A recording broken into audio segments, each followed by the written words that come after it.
শিকারীরা ওদেরকে ধরার জন্য ছুটে যেতেই বানরের দল এসে ওর পায়ের বাঁধন খুলে দেয় আর সবাই মিলে দৌড়ে পালিয়ে যায়।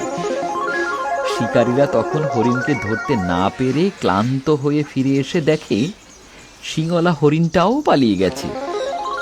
তার মতো এত সুন্দর শিং ছিল না, তাই সে অন্য হরিণদের সাথে তেমন একটা মিশতে চাইত না আর বানরদেরকে পাত্তাও দিত না। হরিণ ভাইয়া, আপেল খাবে? তুমি তো সামান্য বানর, তোমার কাছ থেকে আপেল নেওয়া কি আমাকে মানায়? নে না একটা আপেল, আমরা তো সবাই নিয়েছি। তখন অহংকারী শিংওয়ালা হরিণটা তার শিং নাচিয়ে বলল, তোরা আর আমি কি এক? তোরা আমার বন্ধু হবার যোগ্য না। আমার বন্ধুত্ব হবে মানুষের সাথে। একদিন সেই বনে আসে একদল হরিণ শিকারী। ওদেরকে দেখতে পেয়ে শিংওয়ালা হরিণটা খুব খুশি মনে শিকারীদের দিকে এগিয়ে যায়।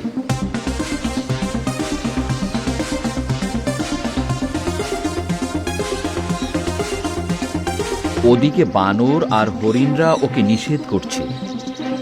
যেও না, ওরা তোমাকে মেরে ফেলবে। ওরা হরিণ শিকারী, ফিরে এসো। কিন্তু কে শোনে কার কথা? হরিণটা শিকারীদের কাছে যেতেই ওদের পেতে রাখা ফাঁদে আটকে যায় আর শিকারীরা ওকে পা বেঁধে ফেলে রাখে।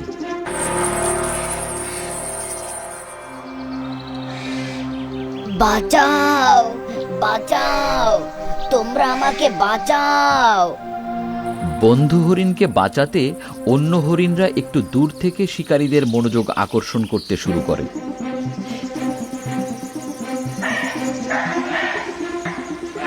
শিকারীরা ওদেরকে ধরার জন্য ছুটে যেতেই বানরের দল এসে ওর পায়ের বাঁধন খুলে দেয় আর সবাই মিলে দৌড়ে পালিয়ে যায়। শিকারীরা তখন হরিণকে ধরতে না পেরে ক্লান্ত হয়ে ফিরে এসে দেখে শিংওয়ালা হরিণটাও পালিয়ে গেছে। হরিণরা সবাই শিংওয়ালা হরিণকে মাথায় তুলে নাচছে আর ওকে গাছের ডালে ঝুলে আঙুর খাওয়াচ্ছে বানরের দল। ওদের সবার মাথার উপর দিয়ে ঘুরে ঘুরে উড়ে বেড়াচ্ছে একদল পাখি।